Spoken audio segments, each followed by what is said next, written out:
नमस्कार दोस्तों, मैं मनीष कुमार भोज आप सभी लोगों का अपने YouTube चैनल पर हार्दिक स्वागत करता हूं। दोस्तों, जैसे कि आपको सभी को सर्वविदित है कि हम इस चैनल के माध्यम से उत्तराखंड की विभिन्न प्रतियोगिता परीक्षाओं की तैयारी करते हुए आए हैं, निरंतर आगे इसी प्रकार से करते रहेंगे। दोस्तों, मैं आज आप लोगों के समक्ष जो श्रृंखला लेके उपस्थित हुआ हूँ वो इस परीक्षा के दृष्टिकोण से, उत्तराखंड पुलिस भर्ती की परीक्षा के दृष्टिकोण से अत्यंत महत्वपूर्ण ये रहेगी, क्योंकि जैसे कि आप सभी को विदित है कि 40 नंबर के चीजें जो प्रश्न आपके उत्तराखंड से पूछे जाएंगे, ठीक है। तो इसी कड़ी से आपके 1-2 नंबर के क्वेश्चन इस श्रृंखला से बनेंगे, इसलिए इस श्रृंखला को आप ध्यानपूर्वक देखें, समझें कि किस प्रकार से हमारा उत्तराखंड का अस्तित्व सामने आया, किस प्रकार से उत्तराखंड का प्रागैतिहासिक काल में इतिहास में किस प्रकार का महत्व रखा, वो तमाम चीज़ों के बारे में आज हम इसके अंतर्गत पढ़ेंगे। इससे पूर्व जो मैंने आपको वीडियो जारी की हुई थी, हमने उत्तराखंड का मानचित्र के बारे में संक्षिप्त में देखा कि उत्तराखंड के मानचित्र के अंतर्गत क्या क्या चीज़ें पूछी जाती है, उत्तराखंड के तमाम जनपद कौन कौन से सीमाएँ इसकी छूती है, राज्य की कितनी सीमाएँ छूती हैं, हमने उसका अध्ययन करा। और साथ ही जो हमने सेकंड वीडियो बनाई थी उसके अंतर्गत आपने देखा होगा, हमने उत्तराखंड का संक्षिप्त अवलोकन मोटा मोटा हमने देखा, जो बहुत ज़्यादा महत्वपूर्ण प्रश्न इस श्रृंखला से बनते हैं वो चीज़ें हमने देखी। और उत्तराखंड का राजनीतिक प्रशासनिक परिदृश्य से संबंधित हमने क्वेश्चन देखे, और साथ ही जो वीडियो हमने आप लोगों के लिए इसमें साझा की थी वो जनगणना 2011 के अंतरिम आंकड़ों के अंतर्गत ये क्वेश्चन, यहीं से बहुत ढेर सारे क्वेश्चन बनते हैं, तो ये शॉर्ट फॉर्म में मैं आप लोगों के समक्ष लेके आया था। आज का जो हमारी जो श्रृंखला रहेगी वो देखते हैं। देखिए, अध्याय 1 के अंतर्गत हम जो अध्ययन करेंगे, प्राचीन एवं मध्यकालीन उत्तराखंड का इतिहास के बारे में हम समझेंगे, या कहें ऐतिहासिक अध्ययन हम उत्तराखंड का देखेंगे कि उत्तराखंड का इतिहास कैसा रहा है। देखिए, हमें उत्तराखंड को जानने से पहले हमें उत्तराखंड के इतिहास में जाना होगा। बहुत से बच्चे क्या करते हैं, ऑप्शन वाले क्वेश्चन पढ़ते हैं। यदि आपने ऑप्शन वाले क्वेश्चन पढ़े तो आप अच्छी तरह से भ्रमित हो जाओगे, आने वाले क्वेश्चन भी एग्जाम में गलत कर दोगे। जब तक आप किसी टॉपिक को विस्तार पूर्वक नहीं समझेंगे, वो शब्द कहना क्या चाह रहा है, तब तक बहुत मुश्किल है।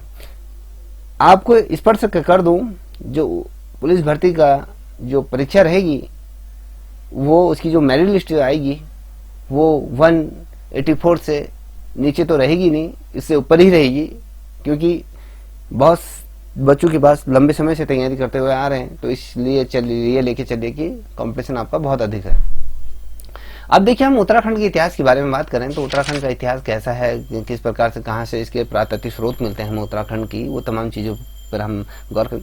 जैसे कि आप ये देख रहे होंगे, मेरे हस्त निर्मित नोट्स हैं, यदि आप किसी को चाहिए होंगे तो आप मुझे संपर्क कर सकते हैं, तो मैं आपको ये चीज़ें प्रोवाइड करा दूंगा, या फिर मेरे व्हाट्सएप ग्रुप से जुड़ना चाहेंगे तो वहाँ पर तमाम अभ्यर्थी को पुलिस भर्ती की तैयारी कराते हुए आ रहा हूँ। तो मेरा नंबर नोट कर लीजिए, 7055107337 पर आप मुझसे संपर्क कर सकते हैं। देखिए दोस्तों, उत्तराखंड के इतिहास के यदि बारे में बात करूँ तो उत्तराखंड का इतिहास, विशेषकर पौराणिक इतिहास, बहुत गौरवान्वित ये उत्तराखंड का रहा है, क्योंकि विशेषकर पौराणिक इतिहास में हमारा उत्तराखंड का गौरवपूर्ण ये इतिहास रहा है। हमारा जो उत्तराखंड राज्य है, यदि हम इसकी बात करें तो इसको किस नाम से भी जाना जाता है, देवभूमि के नाम से भी क्या किया जाता है, जाना जाता है। एक क्वेश्चन आपका ये बना कि उत्तराखंड का प्राचीन नाम क्या है, या उत्तराखंड को किस नाम से जाना जाता है। पहला ही क्वेश्चन आपका यहाँ पर बन गया कि हम उत्तराखंड को, उत्तराखंड राज्य को देवभूमि के नाम से भी जानते हैं। अगर पहाड़ों और घाटियों और जंगल नदियों से युक्त यह क्षेत्र क्या था, आदिकाल से ही यहाँ पर क्या था, तपस्वी, तीर्थी, यात्री और राजाओं और महाराजाओं का यहाँ पर आकर्षण का केंद्र था। अब कहने का मतलब यह है दोस्तों, समझो थोड़ा सा। जैसे उत्तराखंड की यदि हम बात करें तो उत्तराखंड एक तो प्राकृतिक सौंदर्य और नैसर्गिक सौंदर्य यहाँ पर बहुत ज्यादा भरा पड़ा हुआ है। यदि हम भारत के अन्य राज्यों की तुलना उत्तराखंड राज्य से करें तो उत्तराखंड का जो परिदृश्य है या उसका भौगोलिक वातावरण है वो अन्य राज्यों की अपेक्षा यहाँ पर बहुत ही जटिल और विरल या कहे सादगीपूर्ण यहाँ पर क्या है, वातावरण यहाँ है।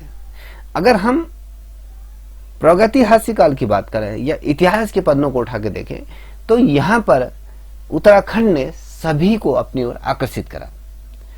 देखिए क्यों आकर्षित करा, क्योंकि ये उत्तराखंड एक ऐसा इकलौता राज्य है जहां पर चारों तरफ जिसके हिमालय विराजमान है, हिमालय की वो शिखर चोटियां विराजमान है।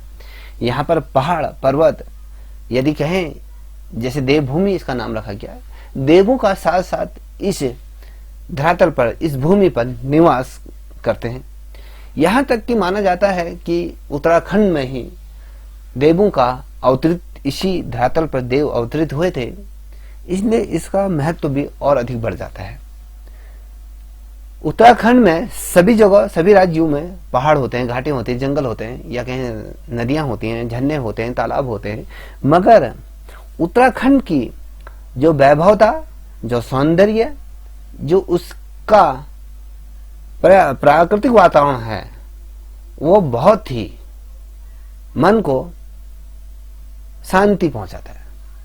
और यहाँ पर बड़े बड़े पहाड़, हिमालय, घाटियों से ये आच्छादित, यहाँ पर जंगल, जहाँ पर उत्तराखंड में भांति भांति के यहाँ पर वृक्ष देखने को मिलेंगे, यहाँ पर पेड़ पौधे देखने को मिलेंगे, या कहें प्रकृति का वो ताना बाना एक जगह पर ऐसा विद्यमान होता है जो उत्तराखंड की देवभूमि के रूप में हम उसे जानते हैं। यहाँ पर अगर हम बात करें पशु पक्षियों की, तो यहाँ पर भांति भांति के पशु पक्षी यहाँ पर विराजमान होते हैं। जंगली जानवरों की बात करें तो यहाँ पर भांति भांति के आपको यहाँ पर हमें जो जंगली जानवर हैं वो देखने को मिलेंगे। ऐसे पशु पक्षी का दर्शन होता है जो हमारे पौराणिक काल से, जो हमारे ग्रंथों में या हमारे वेदों में लिखा है, वो तमाम चीजें हमें उत्तराखंड के अंतर्गत देखने को मिलती हैं। दोस्तों देखिए, इस उत्तराखंड ने हमेशा अपनी ओर जो राजा महाराजा थे, या कहें ब्रिटिश हुकूमत थे या मुगल थे, सभी को इन्होंने अपनी ओर आकर्षित किया इस धरातल ने। देखिए इस धरातल की एक विशेषता और है, इसे देवभूमि इसलिए भी कहा जाता है क्योंकि यहाँ पर देवों का अवतरण हुआ था।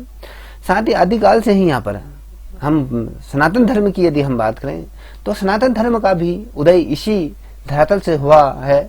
यदि हम बात करें यहाँ पर, जिस प्रकार से मैंने आप लोगों से कहा कि चारों ओर यहाँ पर हिमालय आच्छादित है, यहाँ पर जो ऋषि मुनि हैं या तपस्वी हैं वो यात्रा निरंतर इस राज्य की करते हुए हैं। आदिकाल की यदि बात करें तो शंकराचार्य गुरु ने भी यहाँ पर तपस्या की थी और पांडव भी यहाँ पर आए थे।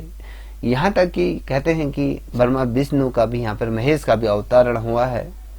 गंगा साथ साथ यहीं अवतरित हुई है। ये तमाम चीजों से उत्तराखंड जिस प्रकार से आच्छादित है, तो यहाँ पर जो राजा महाराजाओं के काल से ही ये आकर्षण का केंद्र रहा है।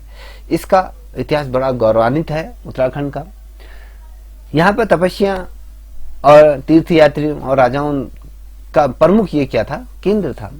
यदि हम इसको अलग विभिन्न कालखंडों में अगर इसे देखें, जैसे आपको देखा होगा, ये मैंने यहाँ पर इसके विभिन्न कालखंड यहाँ पर विभाजित किए हैं।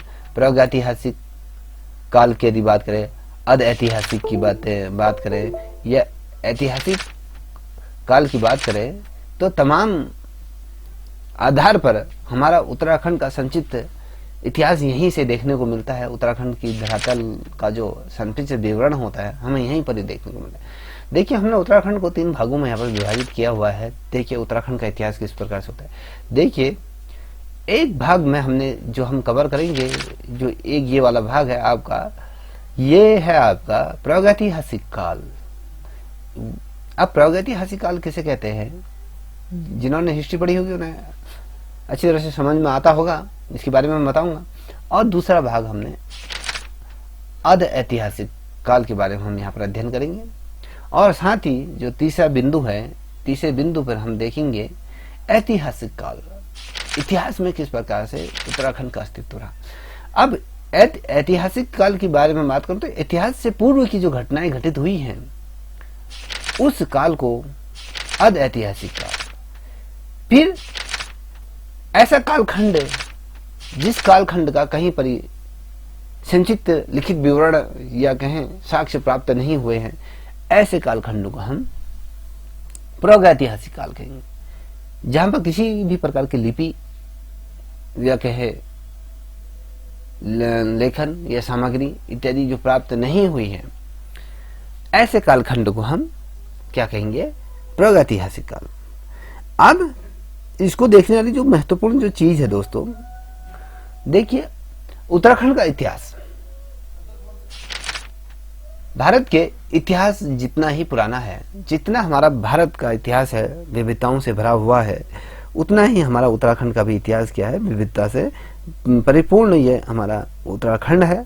जहां पर आप देखोगे उत्तराखंड की चीजें, उसके राज्य की और उसके प्रागैतिहासिक काल की, ये सभी चीज एक दूसरे को हमेशा ये आकर्षित करता रहा है और निरंतर ये करता रहेगा।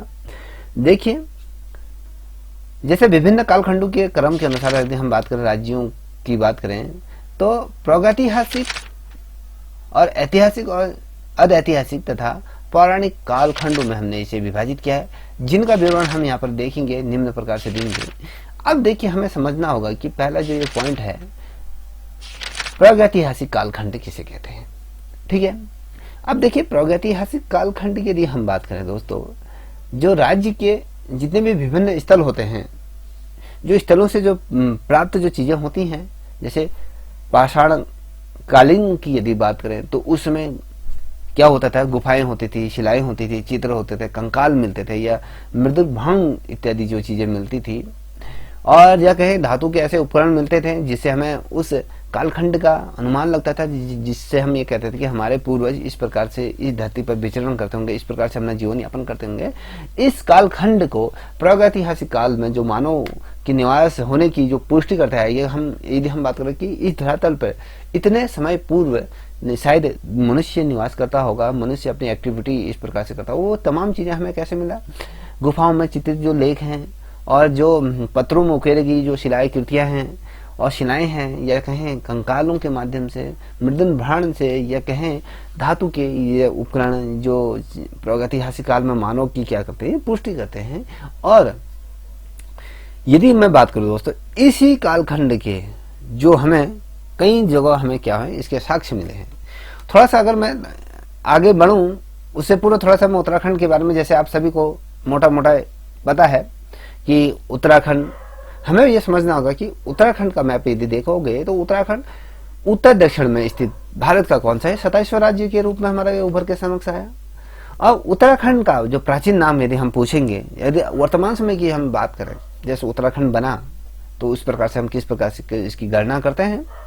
देखिए उत्तराखंड, कभी क्वेश्चन बनेगा कि उत्तराखंड भारत के किस दिशा में स्थित है, तो उत्तराखंड उत्तर दिशा में यह स्थित है और भारत का 27वां राज्य के तौर पर हम इसे जानते हैं। साथ ही उत्तराखंड का जो प्राचीन नाम है यदि पूछा जाएगा, जैसे मैंने आपको कहा था देवभूमि तो है ही, यदि हम इतिहास के प्राचीन काल के तौर पर देखें तो इसे उत्तरांचल के नाम से जाना जाता था, ठीक है। और जैसे आप सभी को पता है 9 नवंबर 2000 को इस राज्य का गठन हुआ, एक अस्तित्व में आया पहाड़ी राज्य के रूप में, 27वां राज्य हमारा भारत का ये बना। और 2000 से 2006 तक का यदि हम बात करें दोस्तों, तो इसे उत्तरांचल के नाम से ही जाना जाता था। देखिए उत्तराखंड का जो प्राचीन नाम है, यदि क्वेश्चन बनता है कब से कब तक ये उत्तरांचल रहा, 2002 से 2006 तक ये उत्तरांचल के नाम से इसे जाना गया।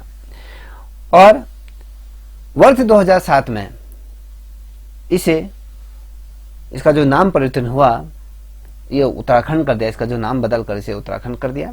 और उत्तराखंड की जो राजधानी जिसे बनाया गया वो देहरादून को बनाया गया। और यदि हम बात करें उच्चतम न्यायालय की, तो इसे नैनीताल में ये स्थित किया गया।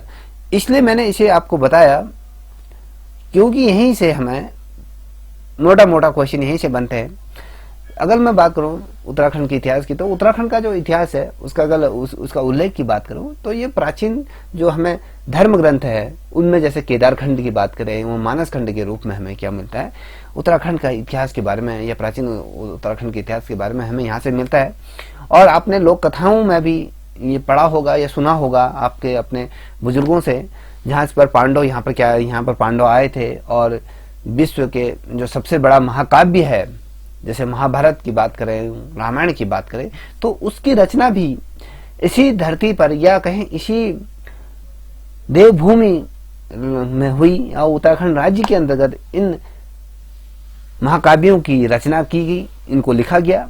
महाभारत और रामायण जैसे महान जो ग्रंथ है हमारे, उनकी भी रचना इसी देवभूमि, इसी धरातल पर हुई। और दोस्तों, अगर हम समझने वाली बात करें तो प्राचीन काल में जो मानव जो निवास करता था, जो उसके निवास करने के जो प्रमाण मिले, उसके बाद इतिहास में बहुत ही कम प्रमाण ऐसे देखने को मिलते हैं। और यदि हम वर्तमान समय की बात करें उत्तराखंड के, तो उत्तराखंड राज्य आगरा और अवध, सुनिए, इसे समझने की कोशिश करें। ऐसे क्वेश्चन यहाँ पर बनते हैं। देखिए, क्वेश्चन बहुत ज्यादा टफ नहीं पूछे जाते हैं, बहुत सिंपल क्वेश्चन पूछे जाते हैं। जिस बच्चे ने इस श्रृंखला को अच्छी तरह से पढ़ा होगा, देखा होगा, समझा होगा, तो वही बच्चा इन क्वेश्चन को कर सकता है। अगर आपने वन लाइनर उठाई, अगर मैं परीक्षा वाणी उठाई, तो आपने वन लाइनर क्वेश्चन पढ़े, तो ऐसे में तो होना मुश्किल है। जब तक आप अपना डीपली अध्ययन नहीं करोगे दोस्तों, तब तो ये कहना बड़ा मुश्किल हो जाता है कि सिलेक्शन भी होगा या नहीं, ये कहना बड़ा मुश्किल हो जाता है। देखिए, कहते हैं ना, कहीं पहुंचने के लिए कहीं से निकलना बहुत जरूरी होता है। अब हमें किसी मुकाम को पहुंचना है, तो उस मुकाम के लिए आपको निकलना तो अवश्य होगा। बिना निकले हुए आप उस स्थान तक नहीं पहुंच सकते हैं।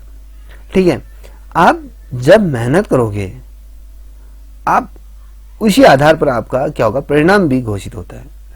देखिए, जैसे मैं कह रहा था कि अगर हम वर्तमान उत्तराखंड की बात करें, तो उत्तराखंड जब राज्य बना, तो आगरा और अवध संयुक्त प्रांत ये हुआ करते थे। इसका हिस्सा ये हुआ, ये इसका हिस्सा था उत्तराखंड का। उत्तराखंड पहले किसका हिस्सा था? अवध और आगरा का ये संयुक्त जो प्रांत था, इसका हिस्सा ये था।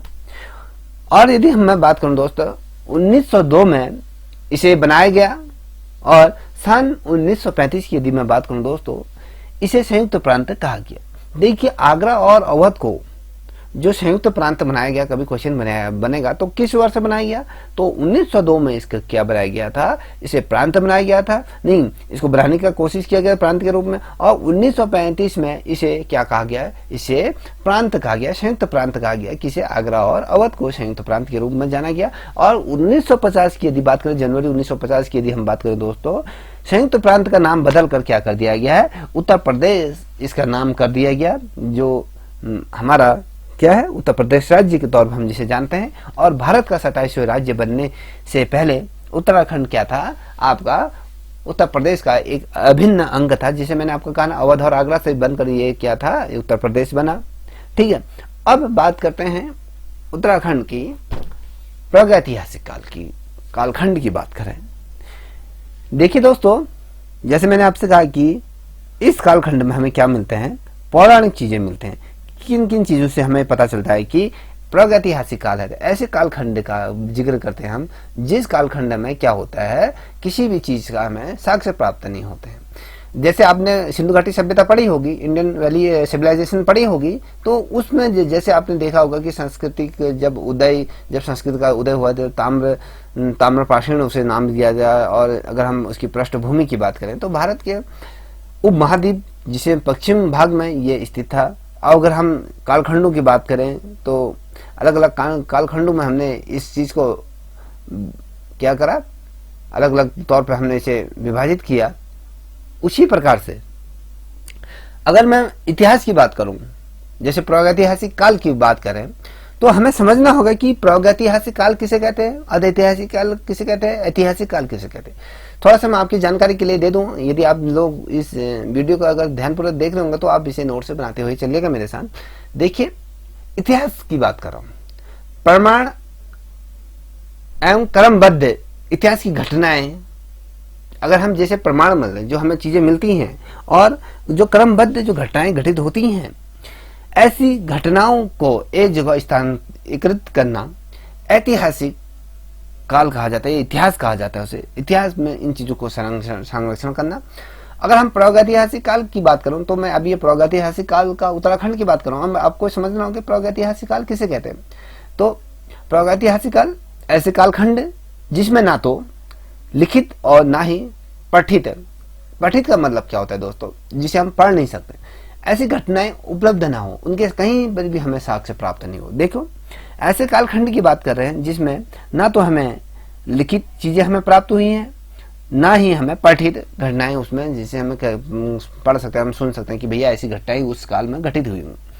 अब अधऐतिहासिक काल की बात कर रहा हूं मैं, जहां पर आप देख रहे होगे, यहाँ पर मैं बता रहा हूं ये अधऐतिहासिक काल ऐसा कालखंड जिसमें घटनाएं लिखित है। देखिए प्रागैतिहासिक काल में घटनाओं का हमें कोई जिक्र प्राप्त नहीं है, क्या हुआ कैसे हुआ ये चीज हमें उसके साक्ष्य प्राप्त नहीं। अब अधऐतिहासिक काल में हम बात करें तो इस कालखंड की बात करूं तो दोस्तों इसमें लिखित घटनाएं हैं, परंतु हम उस लिपि को, जो लिखित घटनाएं जहां पर हम जैसे हम गुफाओं की दीवारों में देखते हैं कहीं पर कोई भाषा लिपि लिखी जाती है, हमें पता है कि इस कालखंड में ये चीजें हैं, मगर हम उनको क्या करते हैं, पढ़ नहीं सकते हैं। ठीक है। और इसमें जो महत्वपूर्ण जो चीज है हड़प्पा सभ्यता हम देखेंगे, उसमें आप आगे देखोगे यह बात करें, घटनाएं लिखित नहीं है परंतु रचित और पठित हैं। घटनाएं रचित नहीं है, किसी भी प्रकार के हमने क्या करना उसमें उनकी रचनाएं नहीं की हैं, मगर हम उसे पढ़ ले सकते हैं, उनको देख सकते हैं। ऐसी कालखंड को हम कहेंगे क्या, ऐसी वैदिक कालखंड में हम उसको देखेंगे। अब कहते हैं ऐतिहासिक काल की बात करते हैं। ऐतिहासिक काल किसे कहते हैं? ऐसा कालखंड की बात करूंगा दोस्तों जिसमें घटनाएं लिखित हैं एवं पठित घटनाएं भी। इसमें घटनाएं क्या है, लिखित भी हैं, साक्ष्य भी प्राप्त हैं, हम उन्हें पढ़ भी सकते हैं। ऐसे कालखंड को ऐतिहासिक कालखंड कहते हैं। अब प्रागैतिहासिक कालखंड की यदि मैं बात करूं तो दोस्तों इसमें क्या है, मानव के विकास का अध्ययन इस कालखंड में किया जाता है। जैसे आप सभी को पता है कि हमारे जो पूर्वज थे, जो हम चिंपैंजी, हम बंदर से, अगर हमारा बंदर से मानव तक का जो सफर है, मानव विकास का जो सफर है, इस कालखंड के अनुसार इस कालखंड में क्या क्या चीजें घटनाएं घटित हुई, इस कालखंड में जैसे लाखों वर्षों में जो घटनाएं घटित हुई, लाखों करोड़ों वर्षों में जो बंदर से मानव बनने की जो विकास क्रम था, उसका हम यहाँ पर क्या करते हैं, अध्ययन करते हैं। अब मैं विकास का क्रम की यदि मैं बात करूं तो दोस्तों सबसे पहले क्या हुआ, अफ्रीका में विकास का क्रम हमें देखने को, विकास की यदि हम बात करें तो भारत में विकास थोड़े थोड़े अंतरों में हमें देखने को मिला, सभ्यताएं हमें देखने को मिली, और अलग अलग शिवालिक क्षेत्रों में भी हमें साक्ष्य प्राप्त हुए। जैसे भारत में 22 लाख वर्ष पूर्व हमें ये साक्ष्य प्राप्त हुए थे। होमो सैपियंस जैसे हम बात करते हैं, यह केवल क्या थे, दक्षिण भारत या दक्षिण अफ्रीका के अंतर्गत ये रहा करते थे। जब बात करूं मैं प्रागैतिहासिक उत्तराखंड की कालखंड में, देखिए चौथी शताब्दी की बात करूं, चौथी शताब्दी ईसा पूर्व से पहले लाखों वर्ष तक ये पहले युग को क्या कहते हैं, प्रागैतिहासिक काल खंड। देखिए 14वीं शताब्दी की बात कर रहे हैं, 14वीं शताब्दी ईसा पूर्व, इससे लाखों ईसा पूर्व की बात करूं तो इस कालखंड में दोस्तों, इस कालखंड का कोई लिखित प्रमाण हमें उपलब्ध नहीं होता है। इस कालखंड को हम क्या कहते हैं, जिस कालखंड में हमें किसी भी लिखित चीजें प्राप्त ना हो, ऐसे कालखंड को हम प्रागैतिहासिक काल कहते हैं। ठीक, समझिए कहना क्या चाह रहा हूं मैं। चौथी ईसा पूर्व की बात कर रहे हैं, से पूर्व की बात कर रहा हूं, उससे भी पूर्व की हमने एक अनुमानित चीजें हमने यहाँ पर रखी कि यहाँ पर प्रागैतिहासिक काल के अंतर्गत जो चीजें हुई होंगी, तो उन चीजों को किस प्रकार से हमने देखा, किस प्रकार से समझा, और यदि मैं बात करूं इस कालखंड में किस प्रकार से घटनाएं घटित हुई, तो उन चीजों के बारे में कोई लिखित प्रमाण उपलब्ध न होने का कारण इस कालखंड को हम प्रागैतिहासिक काल कहते हैं। ठीक है। अब इसी दीर्घ काल में जो ये समय बीता, जो ये समय रहा उत्तराखंड के अंतर्गत, दीर्घ काल में उत्तराखंड भूभाग में मानव का क्या हुआ, गतिविधियां यहाँ पर प्रारंभ हुई। मानव गतिविधियां यहाँ पर किस प्रकार से विचलित हुई, किस प्रकार से मानव गतिविधियों में एक निरंतरता आई, किस प्रकार से मानव अपने आप को एक जगह पर स्टैंड कर पाया, वो तमाम चीजें इसके अंदर हम देखेंगे। देखिए इस दीर्घ काल में उत्तराखंड भूभाग पर मानव गतिविधियों की क्या हुई, एक झलक हमें यहाँ पर देखने को मिली, वो भी उत्तराखंड में हो सकती है, ऐसे प्राप्त होती हैं। और उत्तराखंड में कई स्थान ऐसे आपको पाषाणकालीन देखने को मिलेंगे या उपकरण ऐसे देखने को मिलेंगे। कप मार्क तथा शैलावाओं के रूप में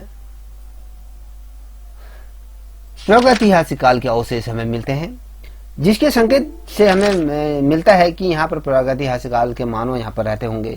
जैसे कि अगर मैं बात करूँ गुफाओं की बारे में कहूँ, या फिर जंगलों के बारे में बात करूँ, या अलग अलग जगहों पर जो हमें साक्ष्य मिले हैं उनकी बात करूँ, तो अगर मैं बात करूँ जैसे उत्तराखंड की हम बात करें तो यहाँ पर जैसे वो जो शिला चित्र मिले हैं, या यहाँ पर किस प्रकार से रहे, यहाँ पर जो सुंदर चित्रों को बनाया गया है। जैसे आपको बताऊं लाखों गुफा यहाँ पर हमें देखने को मिली, या 1963 में इस गुफा को क्या किया गया, खोजा गया था। इसे हम लखुडियार या कहें लखु गुफा भी इसे कहा जाता है। अगर आप उत्तराखंड के जनपदों को यदि आपने अध्ययन किया होगा तो अल्मोड़ा जनपद के ये बाड़ीछीना के पास, यदि हम कहें पेड़साल के पास एक स्थान है जिसे हम दल बैंड के नाम से इसे जानते हैं। इस जगह पे यहाँ पर आप यहाँ देखोगे, यहाँ पर मानव और जो पशु पक्षियों के यहाँ पर चित्र हमें देखने को मिले हैं रेड कलर से। अब आप जैसे इस चित्र में देख पा रहे होगा कि वह चित्र जो मैंने लाखों गुफा की बारे में बात करूं आपके सामने, ये लाखों गुफा है,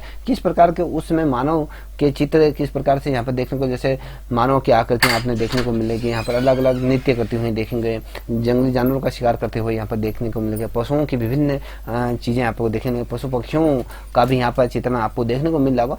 ये चीजों से हमें क्या देखने को मिलता है, उत्तराखंड के प्रागैतिहासिक काल का अध्ययन होता है। और ये चित्रों का, इन चित्रों को देखे रंग से सजाया, लाल रंग या गहरे रंग से इसको सजाया गया। और देखोगे आप उत्तराखंड के जितने भी विभिन्न गुफाएं हैं या कहें जहां पर हमें साक्ष्य मिले हैं प्रागैतिहासिक काल के, तो उस कालखंड में यहाँ पर क्या हुआ है, सुंदर चित्र बने हैं। और ये लखु उडियार के पास ग्वार उडियार भी शैलियों की यहाँ पर खोज हुई थी, और ये उत्तर प्रस्तर युग का भी इसे कहा जाता है। देखिए अगर हम बात करें तो इस जैसे आपने लाखों गुफा दिखा, ग्वारख्या गुफा की बात करें तो ये जो गुफा है, जैसे उत्तराखंड के जनपद चमोली में अलकनंदा के किनारे डुगड़ी गांव के पास क्या है, ग्वारख्या ये उडियार है, या कहें इसे गुफा के तौर पे हम जानते हैं। जैसे आप देख रहोगे इस चित्र में यहाँ पर मानव, भेड़, बारासिंगा, लोमड़ी, मानव की रंगीन चित्र इस गुफा में हमें देखने को मिले। और जो ये गुफा है इसको लाखों गुफा के नाम से भी इसे जानते हैं। ये चित्रों में यहाँ पर अधिक चटक रंगों का यहाँ पर प्रयोग किया गया है। और दोस्तों यदि मैं बात करूं तो इसी प्रकार से प्रागैतिहासिक काल के हमें साक्ष्य प्राप्त हुए। जैसे किमनी गांव है जो चमोली में थराली के पास ये पड़ता है। किमनी गांव अगर आप देखोगे तो उस गुफा में हल्के सफेद रंग के चित्र देखने को मिलते रहे हैं, और हथियार दिखे हैं जो प्रागैतिहासिक काल में मानव प्रयोग करता था, या पशुओं के यहाँ पर शैल चित्र मिले हैं।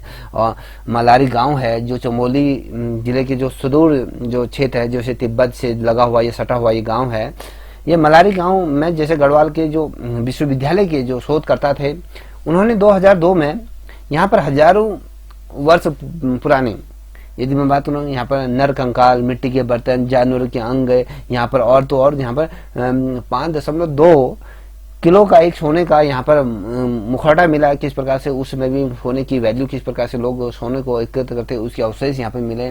और अगर हम बात करें जो अलग अलग जो वैज्ञानिक हैं, ये विद्वान हैं, उन्होंने यहाँ पर जिस प्रकार से नल कंकाल मिले, यहाँ पर मिट्टी के बर्तन मिले, या अनुमान लगाया कि 2000 वर्ष ईसा पूर्व से 6 ईसा पूर्व कि ये घटनाक्रम होगा। इस घटना जो ये चीजें हमें मिलेंगी ये उस समय की होंगी। और बर्तनों से ऐसा प्रतीत हुआ कि पाकिस्तान का जो घाटी है, जैसे हम आपने कहा पाकिस्तान की स्वतः घाटी के पास भी ये क्या है, शिल्प के समान ये चीजें मिली। अगर मैं बात करूं दोस्तों तो इसी प्रकार से लोथा में भी मिले थे, और हुडली में भी, अगर हुडली की बात करें, उत्तरकाशी में हुडली से प्राप्त क्या थे, ये नीले रंग के यहाँ पर जो चित्र प्राप्त हुए थे, इससे पता चला कि भैया इस प्रकार से उस समय भी रंगों का प्रयोग इस प्रकार से हमारे जो पूर्वज थे इस प्रकार से करते थे। अगर हम पेड़साल की बात करें तो पेड़साल है जैसे अल्मोड़ा जनपद के अंतर्गत, कभी क्वेश्चन बनेगा पेड़साल किस जनपद में स्थित है, तो आपको पता होना चाहिए कि अल्मोड़ा जनपद के अंतर्गत।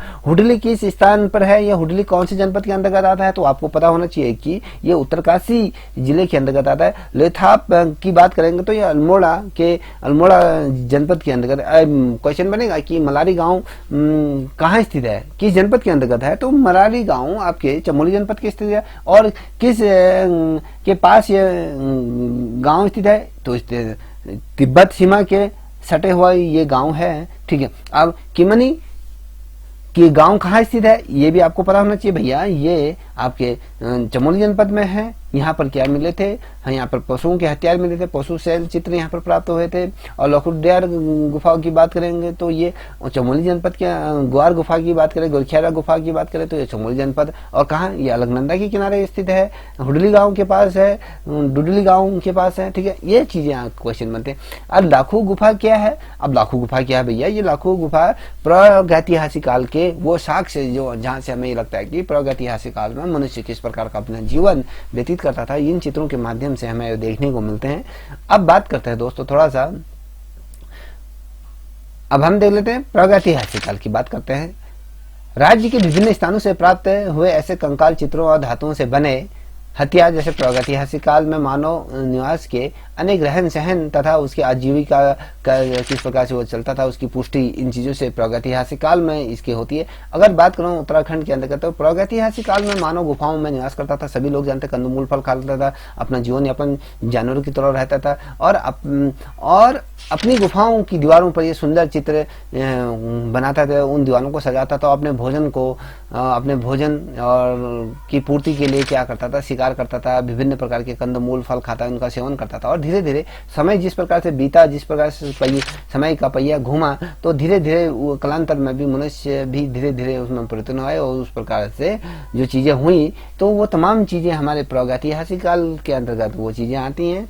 अब दोस्तों, अब हम जो कल जिस टॉपिक पे हम चर्चा करेंगे वो आपके अध ऐतिहासिक काल के बारे में बात करेंगे। किस प्रकार से अध ऐतिहासिक काल किसे कहते हैं, इसके अंदर क्या चीजें होती हैं। देखिए, अभी थोड़ा सा मैं आपको और चीजें बता दूं, जैसे हुडली गांव के बारे में बात करें जो प्रागैतिहासिक काल की जो चीजें हमें बताता है, और साथ ही पेड़साल, फालसीमा। अब क्वेश्चन बनेगा, एक बहुत महत्वपूर्ण क्वेश्चन है ये, कभी क्वेश्चन बनेगा कि 5 किलो का सोने का मुखौटा कहाँ से प्राप्त हुआ। ये मलारी गांव से प्राप्त हुआ जो चमोली जनपद के अंतर्गत है। और हुडली किस जगह पे है, किस जनपद में, उत्तरकाशी के अंतर्गत। अब पेड़साल किस जगह पे है, तो पेड़साल क्या है, पेड़साल के अंतर्गत अल्मोड़ा के पास, अल्मोड़ा से 15-16 किलोमीटर की दूरी पर पेड़साल व पुनाकोट गांव के बीच क्या था, कपकोट से प्राप्त यहाँ पर क्या है, नृत्य करती हुई यहाँ मानव आकृतियां, कलाकृतियां यहाँ से हमें प्राप्त हुई। अगर कभी क्वेश्चन बनेगा कि फालसीमा कहाँ पर स्थित है, फालसीमा बैंड किस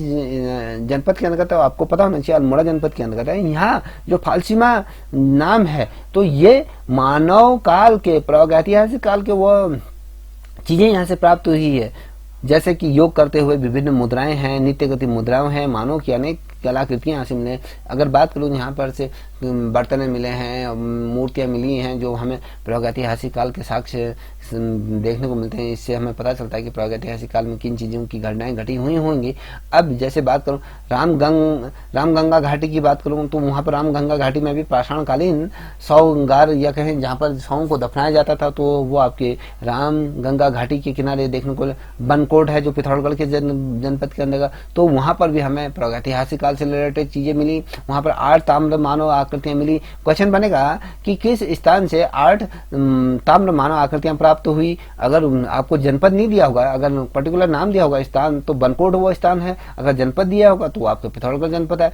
ठीक है, अब उसी प्रकार गढ़वाल मंडल के अंतर्गत भी आपने बहुत सी ऐसे कलाकृतियां, चित्र, धूमिल, मृदभांड के साक्ष्य यहाँ पर देखने को मिलेंगे। अगर बात करूं दोस्तों प्रागैतिहासिक काल में मानव प्राय किस पर, आपको पता है कि भैया गुफाओं में निवास करता था, अपने खाने को संग्रहित करने के लिए किस प्रकार से चीजों का वो तमाम चीजें करते रहा था। ये सारी चीजें हमें ये समझना होगा कि हमें प्रागैतिहासिक काल किसे कहते हैं, इसके कालखंड क्या है। जब तक ये चीज क्लियर नहीं होगी तब तक हम उत्तराखंड के इतिहास को नहीं समझ पाएंगे। ये इसलिए महत्वपूर्ण है क्योंकि आपकी ये परीक्षा के दृष्टिकोण से अत्यंत महत्वपूर्ण। दोस्तों, यदि आप लोगों को ये वीडियो पसंद आई हो तो अपने दोस्तों को भी साझा करें और साथ ही इस चैनल को सब्सक्राइब करना ना भूलें और बेल आइकन जरूर प्रेस करें, क्योंकि जो मैं जितनी भी नई वीडियो बनाऊंगा उसका नोटिफिकेशन आपको जल्दी से प्राप्त हो जाएगी, जिससे कि आपकी परीक्षा के लिए थोड़ा सा हेल्पफुल होगी। और दोस्तों, मैं इसी के अंतर्गत यदि कोई व्हाट्सएप ग्रुप से जुड़ना चाहेंगे, क्योंकि मैं यहाँ पर टेस्ट सीरीज उपलब्ध कराता हूँ प्रति सप्ताह। यहाँ पर आप लोगों का यहाँ पर टेस्ट लूंगा जिसमें आप लोग पार्टिसिपेट करें, अपना किस प्रकार से आकलन करें। ठीक है दोस्तों, तब तक के लिए इतना ही। जय हिंद, जय भारत, जय उत्तराखंड।